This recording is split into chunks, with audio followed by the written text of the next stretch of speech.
ভাই আমার তো ব্যাটারি গেছে। আপনি সাইটেই বুঝে ফেলাইছেন যে ব্যাটারি নষ্ট হয়ে গেছে। আমার তো আইসিও গেছে। ধরো মিয়া, আপনি না সেটে মেশিন দিয়ে সেট করেন।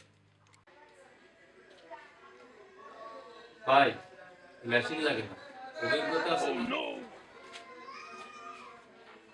সাটা দিয়ে কয়ে দিতে পারে পার্স কোনটা নষ্ট হয়ে গেছে কোনটা ভালো আছে।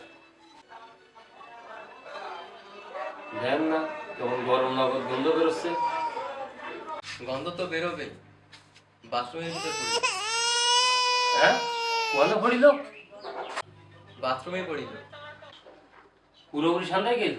পুরি না করলে কি পলিথিন লাগে নাকি? ধরো মিয়া, সাতান কেন? দূর মিয়া, চাতো না, আগের তো খাবেন না, বাতির মধ্যে ভরে যেত। আমি সেটি সাইডে সুইডে বিরাজ করে ফেলাচ্ছি। যান আমার ফোন দিয়ে যান। আপনারা কি আমি ঘুষ আটটি বলছি না?